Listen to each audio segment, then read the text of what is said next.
Kami lanjutkan informasi di Kompas Petang, Saudara. Kejaksaan Agung menetapkan satu tersangka baru, yakni dari pihak swasta dalam korupsi tata kelola makan bergizi gratis.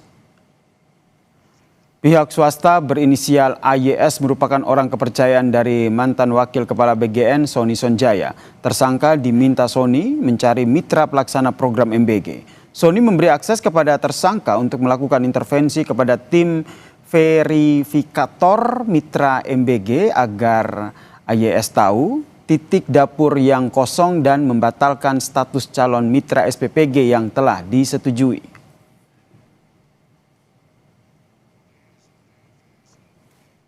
Bahwa PT AYS ini merupakan pihak swasta yang diminta oleh tersangka SS selaku Wakil Kepala BGN untuk mencari mitra dalam rangka melaksanaan program makan bergizi gratis.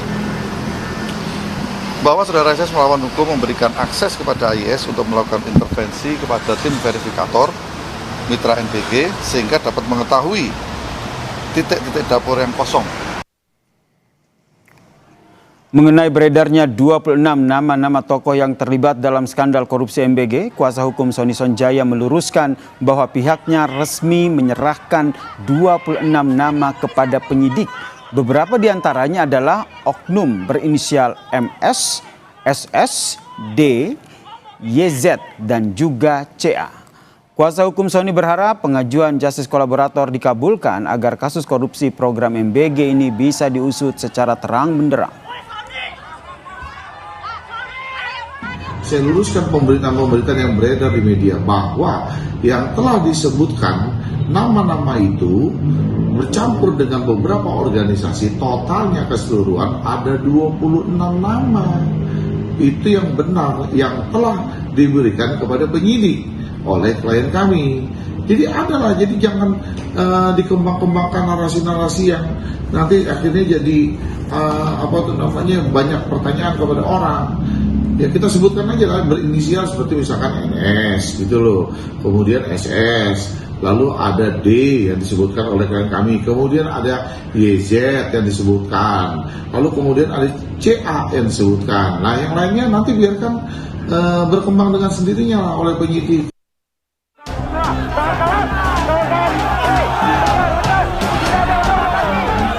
Demo mahasiswa Universitas Islam Riau sempat diwarnai aksi saling dorong saat mahasiswa di depan gedung DPRD Provinsi Riau menuntut evaluasi penggunaan anggaran dapur MBG yang dinilai penuh masalah karena diduga marak temuan SPPG fiktif. Protes juga terjadi di Malang. Mahasiswa Universitas Brawijaya tegas menolak kelola dapur MBG. Mereka khawatir universitas berubah jadi wadah pelaksana proyek pemerintah ketimbang jadi laboratorium riset dan pendidikan yang independen. Rentetan unjuk rasa ini punya alasan yang kuat. Kasus korupsi mantan kepala BGN terbongkar, skandal ini pun menguak segudang permasalahan di program andalan pemerintah ini. Fakta mengejutkan pun diungkapkan oleh Menko Pangan. Pembangunan dapur MBG meledak melebihi kapasitas. Target awal hanya 21.000 titik. Kenyataannya membengkak hingga lebih dari 27.000 lebih titik. Akibat melubernya jumlah titik dapur ini pun fatal. Menurut Menko Pangan, negara rugi 1 triliun rupiah per bulan. Membengkak 6.877 titik. Ya, laporan Ibu Nani tadi barusan. Kalau 6.877 penambahan, kalau 6 juta satu hari, maka 1 tahun ada 1 bulan. 1 bulan ada pengeluar lebih 1 triliun pemborosan. Berarti kalau 1 tahun berapa itu, Bu? 12 triliun. Nah, ini yang maka perlu penataan untuk ditata agar bisa diperbaiki dan Merespons kabar pemborosan, Menteri Keuangan mengatakan siap pangkas anggaran MBG. Namun nominal pasti belum diketuk karena masih menunggu data dari Kepala BGN. Kalau dari Kemenq, sabar dong Pak. Bisa. Kita ikutin keputusan Bapak Presiden. Tapi emang udah ada komunikasi Pak mau nurunin anggaran MBG lagi? Udah, angka berapa itu? Ini baru tadi Pak Presiden ngomong. Berapa levelnya? Berapa? Pak Setio Hadi belum ngomong Pak, makanya maksudnya udah ada ngomong sama Bapak belum Pak? Berapa nominalnya? Sudah bicara tapi nanti kita tunggu pemerintah. Kisaran berapa Pak? Nyampe ratusan triliun nggak Pak? Desakan keras berulang kali datang dari MBG Watch yang meminta program dihentikan sementara. Moratorium total harus dilakukan demi evaluasi, tangkap dan sisir pengelola dapur nakal. Dengan demikian, efisiensi bisa dialihkan untuk dampak kenaikan BBM. 5 manfaat yang harus diberikan. Tidak semua menurut kami adalah ketika gonjang-ganjing MBG yang demikian, siapa yang menjerit?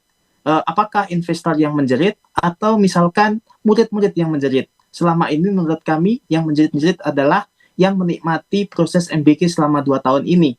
Oleh karena itu, moratorium atau pemberhentian sementara terkait dengan MBG, sembari kita menata bagaimana baiknya dan kemudian siapa penerima manfaatnya, misalkan daerah-daerah yang sekiranya memang perlu untuk terkait dengan program MBG, itu yang terlebih dahulukan.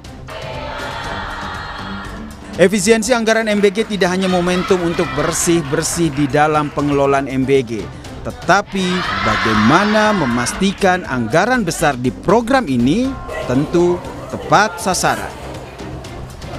Tim Liputan, Kompas TV.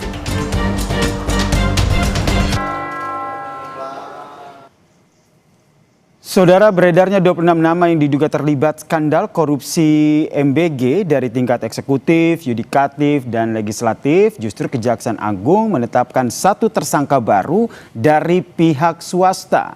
Kita perbincangkan dengan peneliti Pukat UGM, Mas Zainur Rahman yang telah bergabung bersama kami di Kompas Petang. Mas Zainur, pertanyaannya sederhana, kenapa dari beredarnya 26 nama yang diduga terlibat skandal korupsi MBG dari tingkat eksekutif, yudikatif, dan legislatif, Kejaksaan Agung justru menetapkan 1 tersangka baru ternyata dari pihak swasta? Ya, harapannya tidak berhenti di nama AYS ini ya. Karena kalau kita lihat peran dari AYS ini adalah sebagai kepanjangan tangan dari SS gitu ya. Padahal SS ini kan kemarin mengajukan diri sebagai justice kolaborator. Nah, maka penyidik dari Kejaksaan Agung perlu untuk mendalami, menilai, menelaah apakah pengajuan JC dari SS itu memang tepat atau tidak. Biasanya JC itu akan dikabulkan dengan 2 syarat. Yang pertama, bukan pelaku utama dan mengakui bahwa dirinya bersalah, bersedia membuka pelaku yang lebih besar. Yang kedua adalah informasi yang dimiliki sangat penting, susah untuk digantikan dari sumber informasi yang lain. Nah, harusnya memang kita ingin mendengar gitu ya, siapa-siapa saja dari pihak lain, baik di dalam BGN, di dalam pemerintah maupun di swasta yang turut terlibat, yang nama-namanya kemarin kemungkinan akan diserahkan oleh SS melalui mekanisme justice collaborator itu. Kami juga tidak expect ketika ternyata nama yang ditetapkan tersangka sebagai tersangka keempat justru orangnya SS ini sendiri. Sehingga ini sekali lagi Kejaksaan harus benar-benar hati-hati di dalam melangkah agar orang-orang yang seharusnya mau buka mulut jangan ditakut-takuti. Gitu. Karena kalau seandainya JC dari Sony Sonjaya ini ditolak, berarti keterlibatan dari 26 nama-nama ini juga tidak bisa di follow up lagi oleh Kejagung. Bisa dikatakan seperti itu, Mas Zainur? Ya, khawatirnya seperti itu gitu ya. Memang SS bukan berarti harus langsung diterima permohonan JC-nya, tetapi harus ditelaah.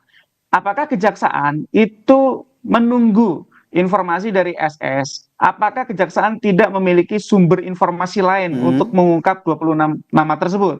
Kalau memang informasi dari SS penting dan tidak ada cara lain untuk mendapatkan informasi selain dengan memberikan status sebagai JC, maka sudah seharusnya SS ini ditetapkan sebagai justice kolaborator untuk dapat membongkar nama-nama tersebut. Kalau memang 26 nama tersebut adalah nama-nama yang sangat dekat dengan politik, yaitu aktor-aktor politik, para pejabat yang selama ini turut serta di dalam korupsi di program MBG ini, maka sudah seharusnya ini harus segera dibongkar. Harus Gitu. segera dibongkar oleh Sony Sonjaya yang mengajukan JC. Yang terbaru Mas Zainur, ini Menko Pangan menyatakan bahwa ada banyak pemborosan MBG 1 triliun per bulan. Ini karena melubernya titik SPPG. Dari mana menurut Anda akhirnya bagaimana agar pemborosan ini bisa diusut?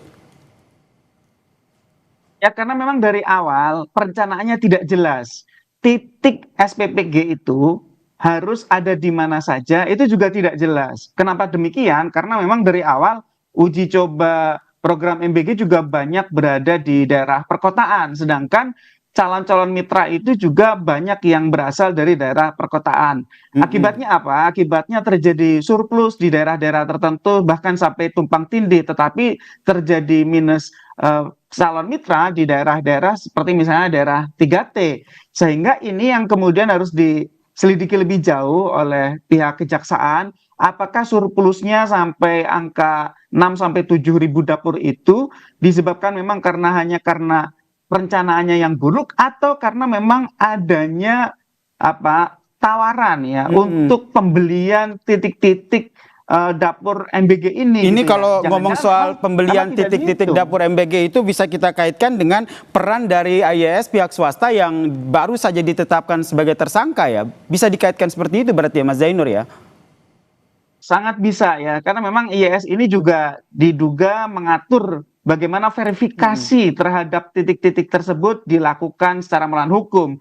Ya, di situ ada verifikasi yang dilakukan hanya karena konflik kepentingan, tidak berbasis data faktual. Juga di situ ada portal yang dimainkan, ya, portal yang ada di BGN itu tidak dilakukan pengelolaan dengan independen, tetapi dimainkan sehingga diduga terjadi jual beli titik, ya. Sehingga ini memang sangat penting untuk mengungkap pihak-pihak yang berada di balik ini semua. Gitu, Pak. Kalau kita lihat ini kan Kejagung sudah berani, pimpinan MBG dicopot, kemudian pihak swasta juga sudah ditetapkan sebagai tersangka. Tapi pertanyaannya berani nggak nih untuk mengungkap tokoh-tokoh yang diduga terlibat yang lebih besar, baik dari tingkat eksekutif, yudikatif, legislatif yang ikut dalam proyek MBG ini?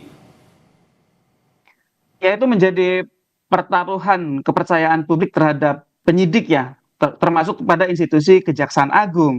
Kenapa? Karena perkara ini sangat dekat dengan politik. Sekali lagi, pemilik dapur itu diduga banyak sekali yang berasal dari para politisi, sehingga konflik kepentingannya sangat tinggi. Termasuk juga belum ada proses terhadap pihak-pihak swasta yang menjadi pemborong penyedia barang khususnya di dalam pengadaan yang sama sekali tidak berkaitan dengan MBG ini, yaitu pembelian motor, kemudian ada pembelian sepatu, tablet, dan juga unit-unit televisi. Sehingga ini publik masih menunggu, berani nggak Kejaksaan Agung untuk menyikapi berarti kita semua masih menunggu ya Mas Zainur ya. Mas Zainur, saya dan juga publik menunggu nih, berani nggak nih ya Kejaksaan membongkar kasus korupsi yang terjadi di tata kelola MBG ini. Terima kasih Mas Zainur atas perspektifnya di Kompas Petang. Salam sehat.